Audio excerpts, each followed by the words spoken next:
जंग आ रही है, जंग बहुत करीब है। I am seeing it coming, it's very close.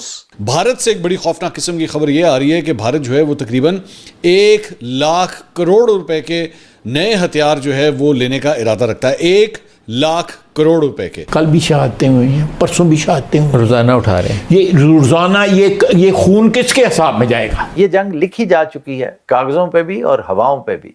ये होके रहेगी कि अगर पाकिस्तान बचा हुआ है तो अपनी एटमी हथियारों की वजह से, और दुश्मन हमको खत्म करना चाहते हैं तो हमारे एटमी हथियारों की वजह से। हमें जिस तरह बार बार हम कह रहे हैं कि ये हम बातचीत करने को तैयार हैं, हम चाहते हैं कि अमन कायम हो। एक तो quick reaction surface to air missile, उसके बारे में इंडियन आर्मी जो है वो प्रपोजल उसने दिया है जी 30,000 करोड़, 1 लाख में से 30,000 करोड़ जो है। डू यू थिंक जो मिनिस्ट्री चलाता है ख्वाजा आसिफ, उसमें हिम्मत है कि दहशतगर्द को कुछ कहे?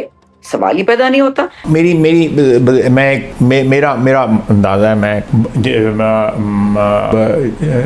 ओवर द भारत की नजर है गिलगित बल्तिस्तान पर, पाकिस्तान ऑक्यूपाइड कश्मीर पर, और इसका वो बरमला इजहार भी कर चुका है। इसके लिए तो ख्वाजा साहब लड़ना है तो लड़ना पड़ेगा। बिल्कुल लड़ना पड़ेगा। एक वो पाकिस्तान के वो फॉर्मर प्राइम मिनिस्टर है, मुझे नाम नहीं उनका ज़हन में आ रहा, तो उन्होंने बिल्कुल सही बात की थी। उन्होंने कहा कि वो प्यासा मरने से बेहतर है कि लड़के मार जाए, वो ज़्यादा बेहतर है। दे कैन डू लिटिल और नथिंग। इनको पता है कि Pakistan is quickly about to go belly up. ये जो $75 अरब SIFC ने लेके आने थे, $1 अरब भी नहीं आया। $1 अरब क्या कहते हैं IMF से लेके अपनी नाक की जमीन पे न करते हैं। They are bloody embarrassed. दोस्तों, पाकिस्तानियों को सुनकर हंसी आती है। कहाँ से आते हैं ऐसे लोग? ऐसा लगता है ये लोग हमारे गोले के नहीं हैं, किसी और गोले से आए हैं। कितने तेजस्वी हैं ये लोग। आप सभी हंसते रहिए और पाकिस्तानी कॉमेडी का मजा लेते रहिए, और चैनल को सब्सक्राइब करना और शेयर करना ना भूलें।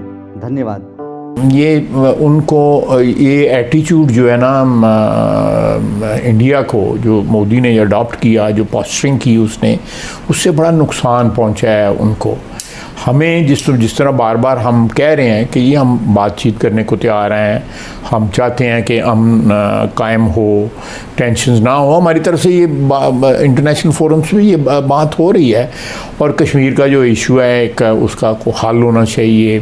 पानी का इशू जो है, और पानी का देखें उन्होंने despite the decision coming from international court of international arbitration tribunal जो है, उसने जो डिसीजन दिया है वो उसमें कोई एम्बिग्विटी नहीं है, लेकिन उन्होंने कहा जी हम करेंगे। तो आप क्या करेंगे अब इसके ऊपर? तो हमारे पास रास्ता एक ही है ना, आपको तो वो पानी चाहिए। आप ये तो नहीं करेंगे हमारे लिए तो हमने तो प्राइम मिनिस्टर ने और एक हमारी कलेक्टिव डिसीजन यही है कि अगर वो पानी रोकेंगे तो it will be declared as an act of war against Pakistan जो है अभी जा रही है जो है। जो इसके लिए तो ख्वाजा साहब लड़ना है तो लड़ना पड़ेगा। बिल्कुल लड़ना पड़ेगा। एक वो पाकिस्तान के वो फॉर्मर प्राइम मिनिस्टर है, मुझे नाम नहीं उनका ज़हन में आ रहा, तो उन्होंने बिल्कुल सही बात की थी। उन्होंने कहा कि वो प्यासा मरने से बेहतर है कि लड़के मार जाए, वो ज़्यादा बेहतर है। प्रधानमंत्री मोदी जी का दौरा होने वाला है ब्राजील का, बहुत ही कम समय में, जब हम बात कर रहे हैं 1 से 2 दिन की ये बात है।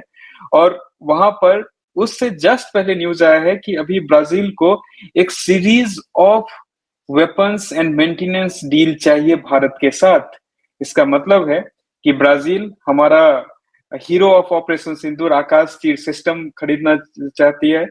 उसके आगे भी डिटेल्स में बताऊंगा। उसके अलावा जो पेट्रोलिंग वेसल्स होते हैं, जो आप देखते हैं कि नौसेना यूज करती है पेट्रोलिंग के लिए, वो वेसल्स खरीदना चाहती है। डेफिनेटली ब्राजील का एक बहुत बड़ा कोस्टल बाउंड्री है। उसके बाद वो जो सबमरीन्स हैं उसके मेंटेनेंस के टेक्नोलॉजीज के ऊपर डील करना चाह रही है।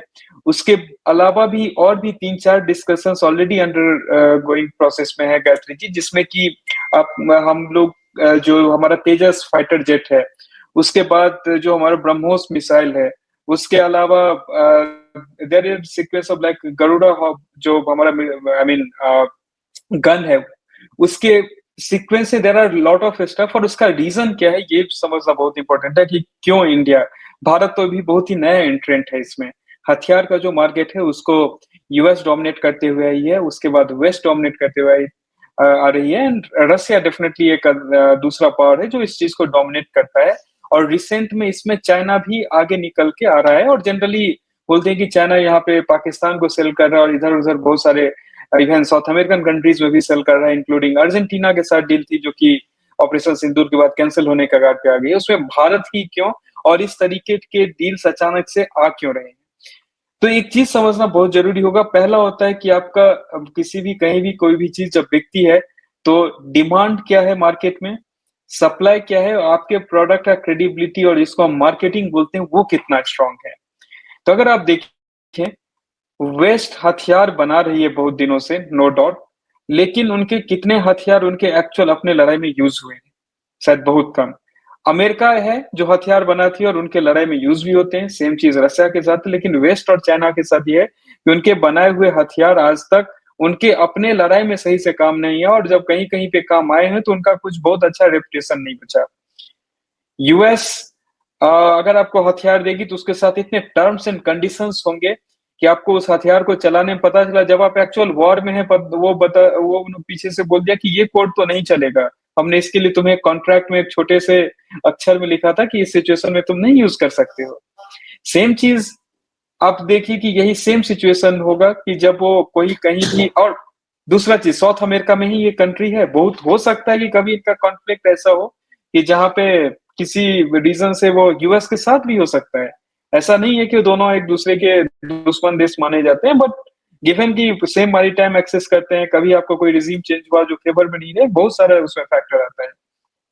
अब दूसरी तरफ है कि अगर आपके पास यूएस से नहीं तो आपके पास दो बड़े ऑप्शंस और बचते हैं, रशिया और चाइना, और वो ब्रिक्स के भी मेंबर हैं, क्योंकि बहुत सारा इसमें ये भी दलील ली जाती है कि भारत ब्रिक्स का मेंबर है, इसलिए ब्राजील जो है वो इंडिया को देख रहा है। ब्रिक्स में रशिया और चाइना भी है, लेकिन दिक्कत तो उसमें यह है गायत्री जी कि चाइना के जो वेपन्स हैं अगेन वो सिमिलर वे में कि कभी बैटल टेस्टेड नहीं है, it's more like a POC model technically बोलते हैं कि आपने प्रूफ ऑफ कॉन्सेप्ट कुछ बनाया, क्या सही में वो प्रूफ ऑफ कॉन्सेप्ट जैसा अब दिख रहा है वही सही में है क्या? अभी तक उसका किसी के पास क्रेडिबल प्रूफ नहीं है। जो अभी ऑपरेशन सिंदूर हुआ उसमें भी देखिए कि उसका क्या हालत हुआ है उनके वेपन सिस्टम का। उसके बाद जो ईरान में कुछ बम अमेरिका ने गिराए उसमें भी चाइनीज डिफेंस सिस्टम्स के क्या हालत हुए हैं। ऐसा है कि वो 50% पे पाकिस्तान को बेच रहे हैं कि टेस्ट हो जाए कम से कम, जो उनके खुद के आर्मी ने भी नहीं 5th जनरेशन उनका जेट खरीदा है।